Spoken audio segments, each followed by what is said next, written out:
नमस्कार खबर आरंभ करबा एक गुरुत्वपूर्ण खबर षष्ठ थर पर सुधहार बढ़ाइला आरबीआई महंगा हब ऋण बढ़ ईएमआई मध्यवित्त चिंतार विषय। उद्घाटित हो जाएगी जाजपुर महोत्सव 2023 मुख्यमंत्री नवीन पट्टनायक वीडियो कॉन्फ्रेंसिंग माध्यम जाजपुर जिला महोत्सव को उद्घाटन करने अवसर में जिलावासी को संबोधन कर जाजपुर हेउची शक्तिपीठ यार गौरवमय इतिहास रही स्वाधीनता संग्राम ठारू आरंभ करी कला साहित्य संस्कृति पर्यटन सबु क्षेत्र में स्वतंत्र निजर ऐतिह्य को साथी नहीं आज जाजपुर विकास पथरे अग्रसर। चर्चित नवदास हत्या घटनार मुख्य अभियुक्त को आज क्राइमब्रांच पक्षर गुजरात निठारे तार पॉलीग्राफ टेस्ट और नार्को टेस्ट करा नहीं सूचना रही।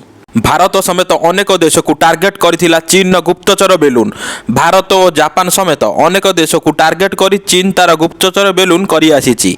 निकटरे अमेरिका सेना निज देशर संवेदनशील अंचल उपरे उड़ुथिबा एक रहस्यमय बेलून को आकाशमार्गरू खसाई तदंत जारी रखिछि।